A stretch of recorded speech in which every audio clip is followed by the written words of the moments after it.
Buongiorno, benvenuti a questa edizione del nostro telegiornale. Vediamo subito i titoli. A Catania giura la squadra del neosindaco Enrico Trantino, il vice è l'urbanista Paolo La Greca, una sola donna assessore. Mal di pancia dei partiti? C'è il Malox, risponde Trantino.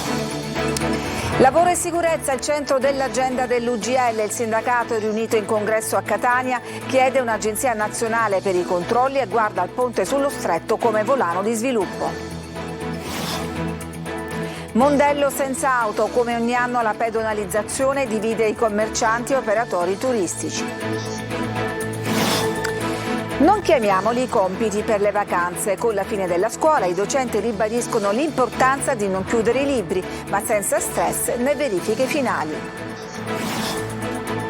Le libertà di Tau Book, il Festival internazionale del libro dialoga sul tema con scrittori, intellettuali, filosofi, ministri ed artisti. Al Teatro Antico anche il virtuoso del violino David Garrett e lo scrittore Daniel Pennac, che per il prossimo libro si trasferirà proprio in Sicilia. Calcio, contratto biennale per il nuovo tecnico del Catania Luca Tabbiani, scelto dal club per il suo calcio offensivo, prevista l'opzione nel caso di raggiungimento della promozione.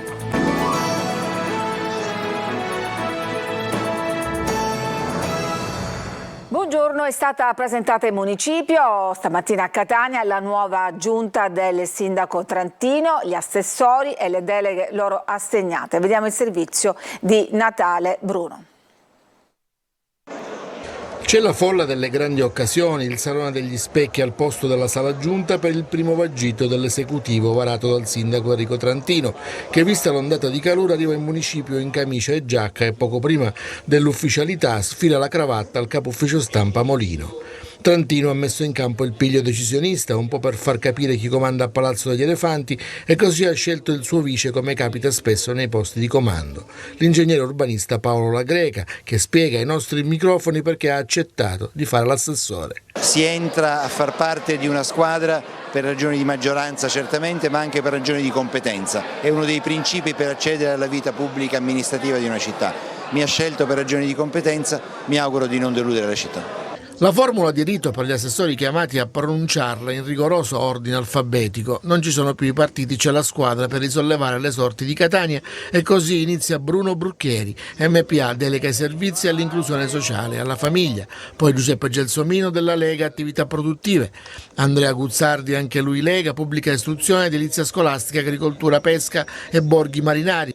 Vice sindaco Paolo La Greca, urbanistica, mobilità e rapporti con l'università, segue Viviana Lombardo, Fratelli d'Italia con delega al personale, servizi informatici e digitalizzazione, pari opportunità e politiche giovanili. Non passa inosservata la presenza in giunta solo di una donna. Sono una donna perché non ho alcuna difficoltà a dirlo, ancora probabilmente i partiti devono aggiornarsi rispetto a certe dinamiche che vogliono che le donne siano sempre più protagonisti.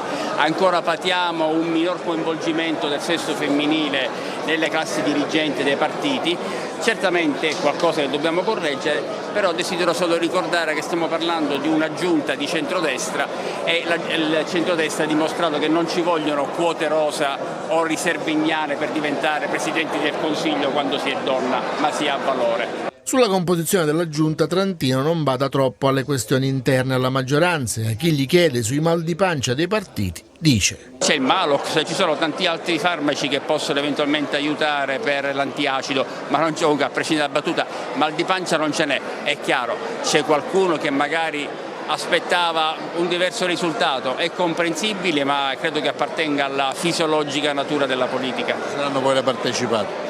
Sì, sono anche le partecipate, ma è un tema su cui io chiederò di stare al di fuori, se non per poi controllare i curricula dei soggetti che mi saranno indicati come rappresentanti di vertice. Gli altri assessori sono Giuseppe Marletta della Democrazia Cristiana, a cui va il bilancio, gli affari legali, le partecipate e il patrimonio, Sergio Parisi, Fratelli d'Italia, con il record di essere chiamato per la terza volta assessore in 3 sindacature diverse, avrà le politiche comunitarie, i lavori pubblici e lo sport, Giovanni Petralia, le manutenzioni, l'autoparco e i servizi cimiteriali, Alessandro Porto, l'MPA, Polizia Municipale, Protezione Civile, Dissesto Idrologico, Energia, Salvo Marchio, Forza Italia, Ambiente, Ecologia, Parchi e Verde Pubblico.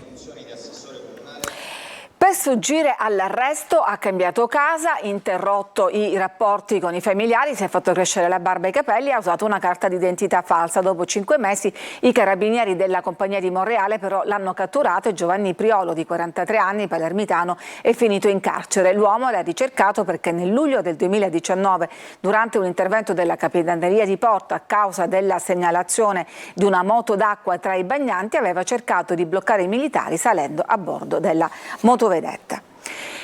I carabinieri di Gela hanno arrestato 2 uomini, Luigi Lacognata e Calogero Pirrone, accusati del tentato omicidio di un 41enne avvenuto il 20 giugno dello scorso anno in via Rio de Janeiro. Secondo la ricostruzione, uno dei 2 avrebbe bloccato la vittima mentre l'altro gli avrebbe esploso contro diversi colpi di pistola. Il movente sarebbe legato a rancori personali.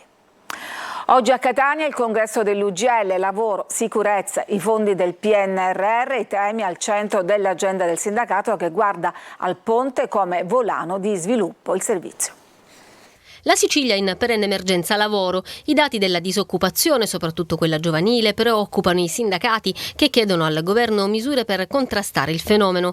Il segretario nazionale dell'UGL, Paolo Capone, ha partecipato a Catania al congresso del sindacato provinciale sul tema del futuro della città, tra partecipazione e territorio per lo sviluppo e l'occupazione. L'emergenza lavoro in Sicilia si sente più che in altre regioni.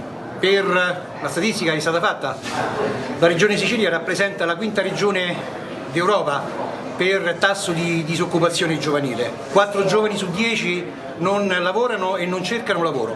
Questo è un tema che va affrontato. Per Capone, una spinta all'occupazione nell'isola potrebbe arrivare dall'apertura dei cantieri attraverso i fondi del PNRR. Il ponte sullo Stretto potrebbe essere un volano straordinario. Il ponte sullo Stretto è la priorità, credo, condivisa da tutto il governo e da tutte quante le parti sociali. Questa terra ha bisogno di essere collegata non soltanto fisicamente, anche nell'immaginario collettivo. Particolare attenzione però deve essere posta sulle questioni che riguardano la sicurezza sul lavoro. Un numero di infortuni sul lavoro altissimo, 1300 morti l'anno rappresentano una strage che deve essere fermata e allora in tutte le regioni d'Italia bisogna incominciare a fare sicurezza all'interno delle scuole, bisogna mettere in condizioni gli ispettori di lavorare per un unico ente, un'agenzia per la sicurezza dove ci siano gli ispettori dell'INAIL, quello dell'Espresa, quelli delle ASL, quelli dei Carabinieri, in maniera da fare incisive azioni congiunte. E poi ci sarà da affrontare la fine del reddito di cittadinanza previsto a fine luglio. Il reddito di cittadinanza va trasformato per coloro che sono occupabili, i nostri giovani, le nostre persone anche più grandi, che devono avere però l'opportunità di poter essere avviati al lavoro, quindi politiche attive e formazione da una parte, assistenza dall'altra. Una 17enne è stata brutalmente picchiata da 2 coetanei a Caltanissetta. L'episodio risale a 3 giorni fa, quando la ragazza, a quanto pare dopo alcune liti via social, è stata invitata dalle altre 2 a uscire da un locale in viale Luigi Monaco. Una volta fuori sarebbe stata aggredita con schiaffi, spintoni, pugni e calci, tanto da arrivare al pronto soccorso in stato di shock, riportando ferite guaribili in 15 giorni. La polizia ha subito individuato e denunciato per lesioni le 2 ragazze. A Mondello è già estate, come l'anno scorso parte la pedonalizzazione del lungomare. Alcuni commercianti sono contrari, altri favorevoli. Li ha sentiti Marco Gullà.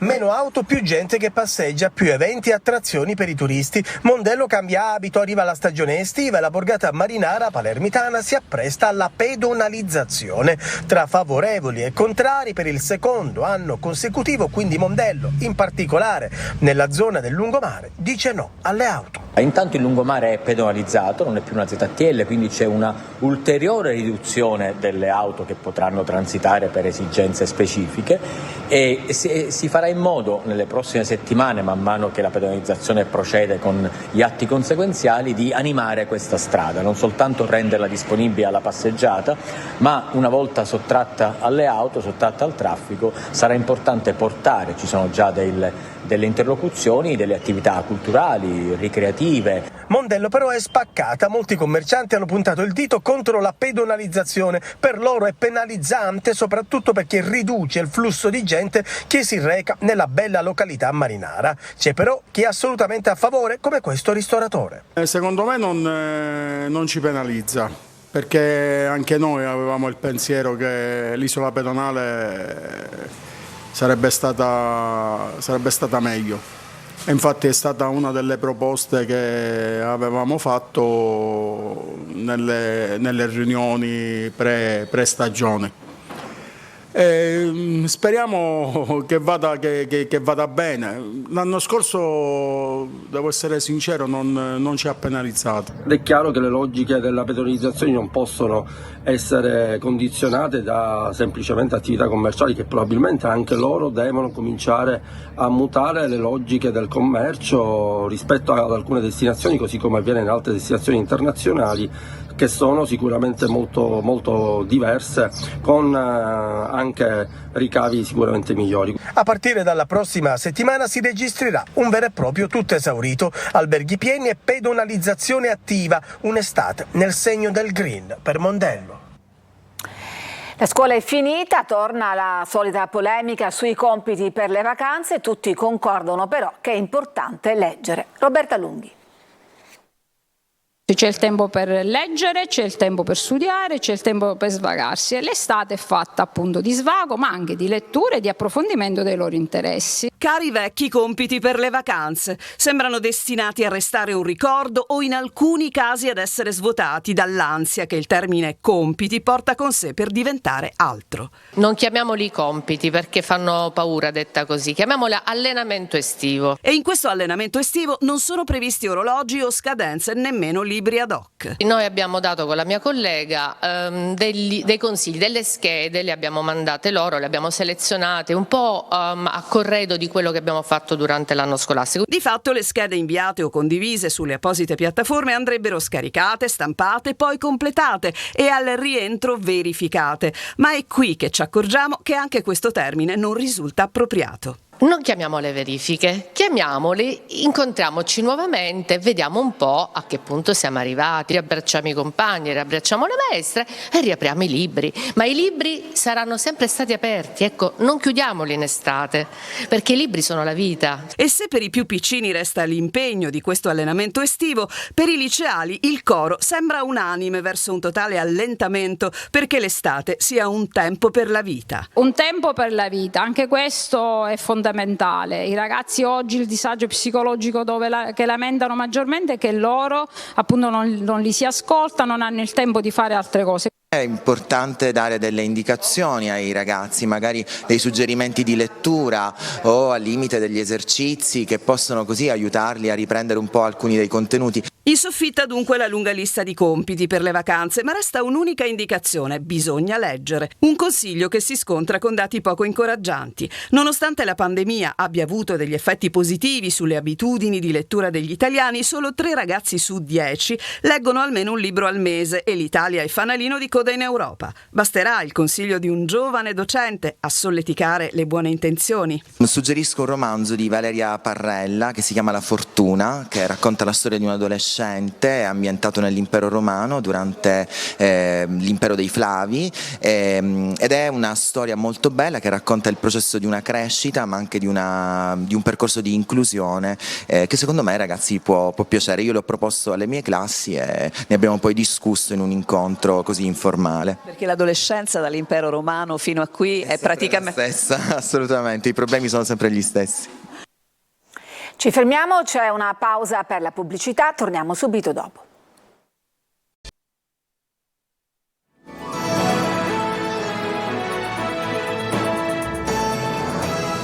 Ed eccoci di nuovo in studio, andiamo a Taormina dove entra nel vivo Tao Book, il Festival internazionale del libro che quest'anno affronta il tema delle libertà. Sul palco scrittori, intellettuali, filosofi, ministri ed artisti. Eva Spampinato. Una passeggiata sul corso di Taormina, circondato dallo sguardo di turisti, amanti della letteratura e telecamere. David Garrett, star internazionale e virtuoso del violino, che ha creato un ponte tra la musica classica e il rock con il suo stile crossover, è stato uno degli ospiti più attesi della 13ª edizione di Tao Book, che quest'anno pone uno sguardo trasversale sulle tante declinazioni delle libertà. Non è passato remoto, non è passato prossimo, lo testimoniano le coraggiose lotte delle donne iraniane.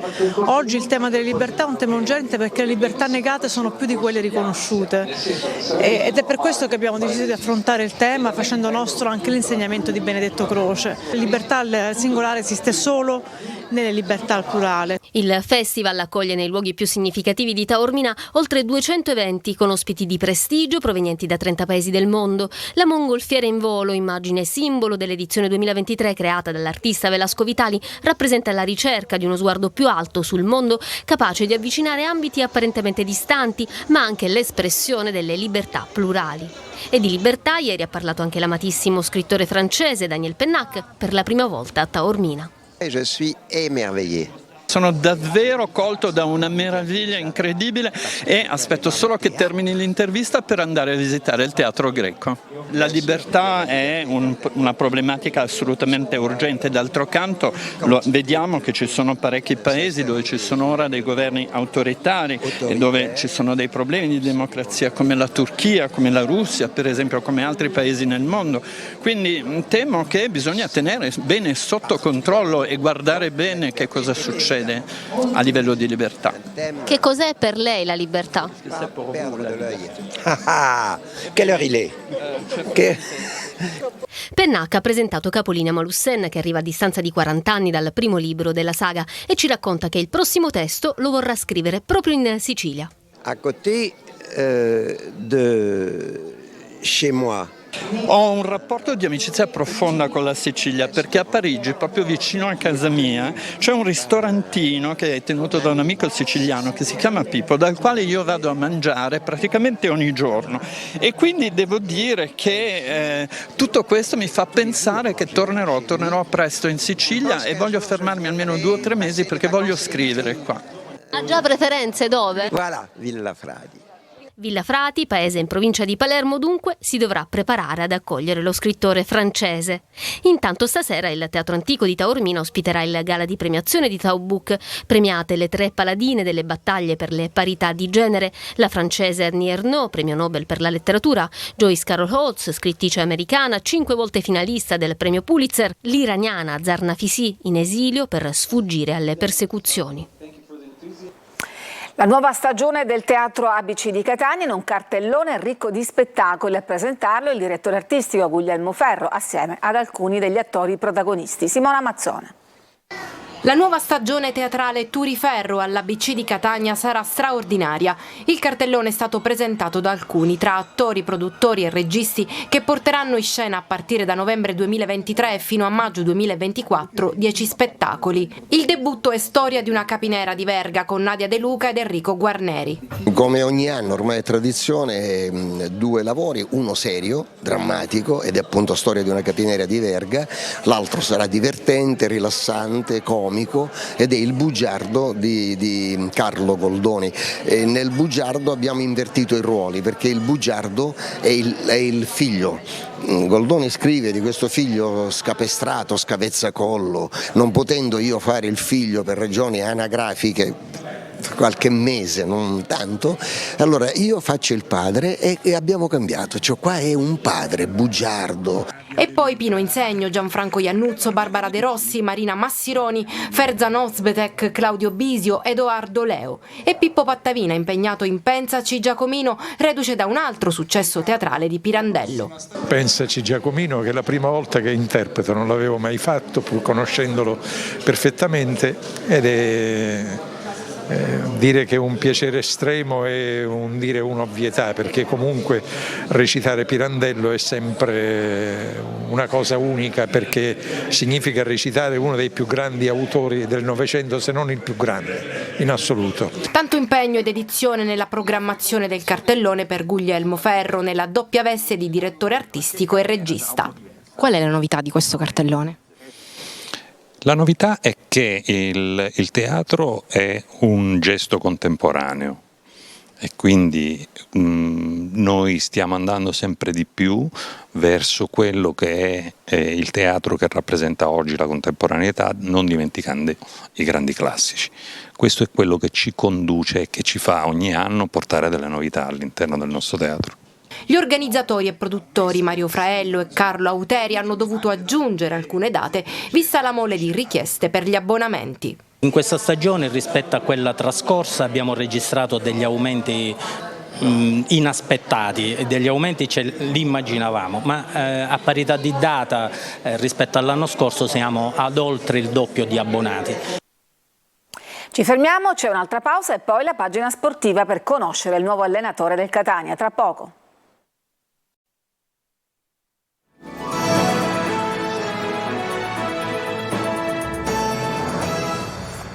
Dunque andiamo a conoscere meglio il nuovo tecnico del Catania, Luca Tabiani, fautore di un calcio propositivo e aggressivo che ha subito convinto la dirigenza etnea, contratto biennale per lui con opzione nel caso di raggiungimento della promozione. Marco Carli. Calcio aggressivo, propositivo, costruzione da dietro in fase di possesso e pressione alta per provare a recuperare presto palla quando il pallone ce l'hanno gli altri. Il dogma di Tabiani che al di là delle caratteristiche tecniche di scuola zemaniana ha convinto dai primi colloqui di metà maggio la dirigenza del Catania. L'obiettivo insomma è quello di avere un'identità calcistica ma anche una precisa evoluzione della settimana che precede la partita. Insomma un processo logico che consenta alla squadra di esprimersi con identici concetti nei confronti di ogni avversario. 4-3-3, difesa alta come quella per intenderci che i tifosi rossazzurri hanno visto quest'anno nella Vibonese di Modica, tecnico che ha influenzato il nuovo allenatore del Catania. Ali larghe e spesso a piedi invertiti, altra caratteristica delle sue squadre del Fiorenzuola, visto che lì soprattutto Tabiani ha allenato, lasciando un ottimo ricordo dalla promozione fra i professionisti al lavoro svolto in C con una squadra giovane e con un budget non certo elevato. Poi ovviamente sarà il campo a dire se il Catania avrà fatto la scelta giusta, ma certe partite inquadrano ciò che i dirigenti vorrebbero vedere, per esempio la straripante vittoria per 5-0 del Fiorenzuola con la Reggiana, che poi avrebbe vinto il campionato. Era l'ottobre scorso e quella partita ha impressionato chi seguiva da tempo l'allenatore scelto poi da Grella e Laneri. Quest'ultimo ha portato avanti il percorso già intrapreso con Italiano, sconosciuto all'Arzignano, visionato dall'attuale DS del Catania e poi esploso. Per Tabiani contratto biennale con la possibilità di adeguamento su durata e ingaggio nel caso di promozione. Porterà con sé l'allenatore in seconda e il preparatore atletico con Petralia supervisore. Tomei sarà il preparatore dei portieri ed Emanuele Catania il collaboratore tecnico. Domani allo stadio De Simone Siracusa ed Enna si affrontano nella finale di ritorno dei playoff promozione. In palio c'è un posto in Serie D. Due capoluoghi di provincia che inseguono una ribalta importante, Siracusa e Enna, a caccia di un posto in Serie D, dunque nel maggiore campionato dilettantistico. Nella stagione regolare si sono inchinate rispettivamente a Igea Virtus e Acragas, ora cercano il successo che meriterebbero entrambe per la passione delle due tifoserie e anche per il palmarès delle due squadre. Al De Simone domenica va in scena la gara di ritorno della finale playoff di eccellenza dopo l'1-1 del Generale Gaeta. Una settimana fa a Enna era andata in vantaggio la squadra di casa con la rete di Agudiak sul rinvio lungo del portiere. Ficarotta nel finale aveva riportato in parità la sfida lasciando un vantaggio agli aretusei per il ritorno, visto che vige ancora la regola del gol in trasferta che vale doppio in caso di parità. Se dovesse finire 1-1 domenica si andrebbe ai supplementari ed eventualmente ai rigori. Attesa grande da entrambe le parti, al De Simone sarà una festa di colori. La commissione di vigilanza ha concesso in settimana la riapertura al pubblico della gradinata Pippo Invesi, dunque 3/4 dello stadio completamente colorato di azzurro. Sold out nei 3 settori con un pubblico stimato di 4.500 spettatori. Poi c'è il settore ospiti per i tifosi dell'Enna con ancora posti a disposizione. Calcio d'inizio domenica alle 16:30. Siracusa e Enna vogliono scrivere una pagina della loro storia recente. Finisce qui questa edizione, grazie per averci seguito e vi ricordo che l'informazione su Telecolor torna alle 19. A tutti un buon pomeriggio.